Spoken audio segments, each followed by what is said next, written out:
G'day Nathan. Hey Ange. We've had a lot happening over the last few days, in particular from the content that we put in our video in the newsletter last week. We've had a heap of people reach out with a few more questions just around the general environment that we're in right now and speaking a little bit more deeply in people's own personal circumstances. And what's become abundantly clear to us is, yes, genuinely across the board, some things have changed for a lot of people at the moment.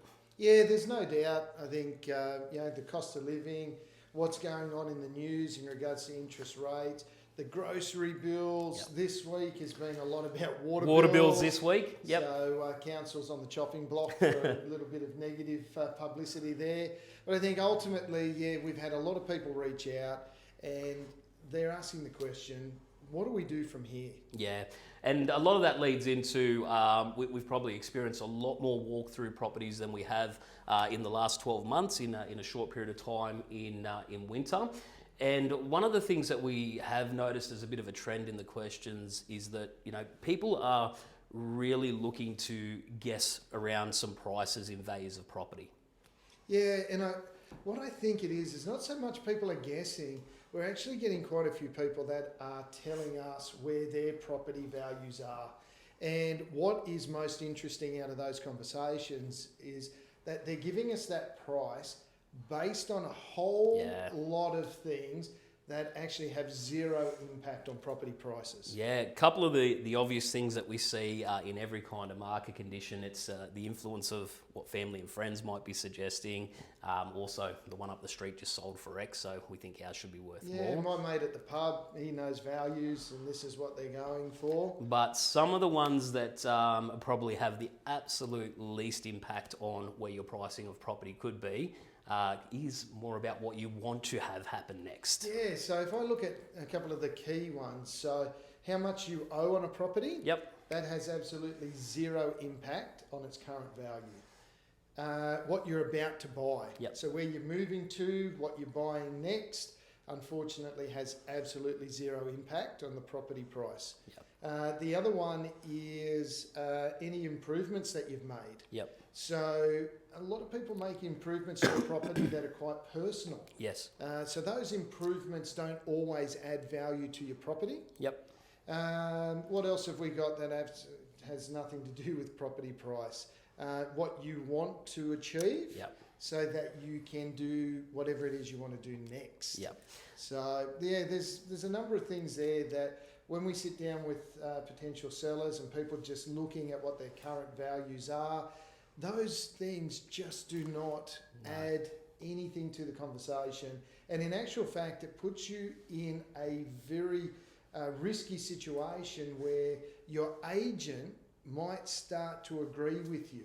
And that's dangerous territory. It is very dangerous territory. So when you're working in that space of having an agent that's just sitting there nodding and agreeing with everything that's happening, there is a slight risk that you could be walking down a path of something that just may not be achievable. No one ever sit there and say it's impossible, but if we've done our homework in and around the space and giving you good advice, then the decisions that we can present to you should become very clear as a choice.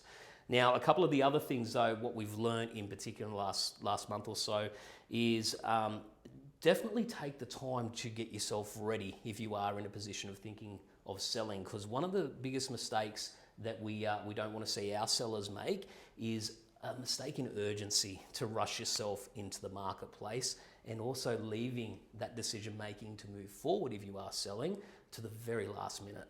Yeah, you want to have the opportunity of choice and the ability to consider everything that's put on the table for you. When you back yourself into a corner and you've got urgency, that can create a really negative situation, and you may end up making a decision that costs you money. And we've seen that many, many times before. The other thing that we are seeing, which is a positive, so people are reaching out, they're starting to really have a look at their situation.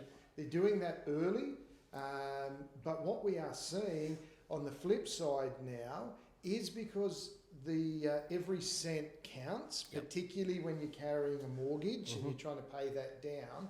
We're now seeing people looking at dealing privately. And what they're basically doing is trying to circumvent some of the fees and charges involved in selling a property.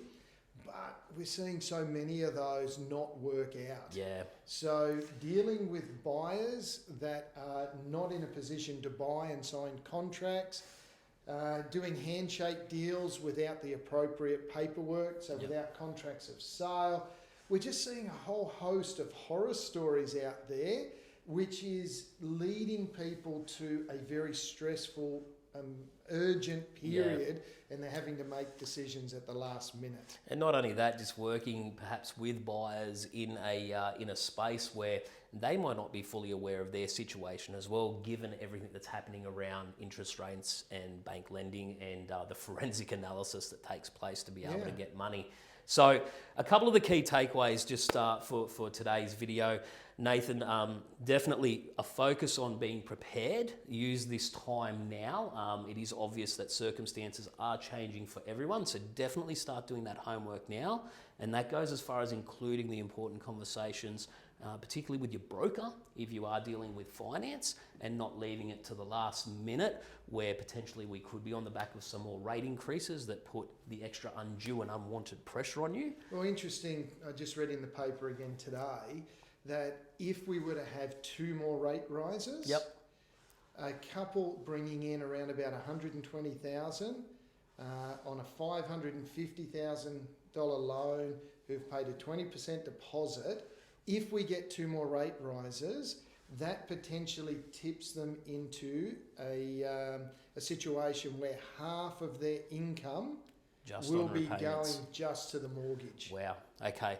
Yeah, Serious territory. It is serious territory. So that's why we're saying definitely try and get yourself ahead of that curve. If you're feeling like cancelling a Netflix subscription is on the agenda at the coffee table, it may not be the easiest solution, but probably need to dive a little bit deeper into those extra conversations with your network. Get in touch with your broker, get in touch with your agents, and have a look at what your current values are. Have a look at all those discretionary items. Yep. I'm certainly no good at budgeting, but without a doubt, we're seeing time and time again, let's have a look at that discretionary spending, have a look at what we've got planned with holidays, all that sort of stuff, and let's make a decision. What's more important? Are we wanting to retain our properties and improve our properties and do that side of things?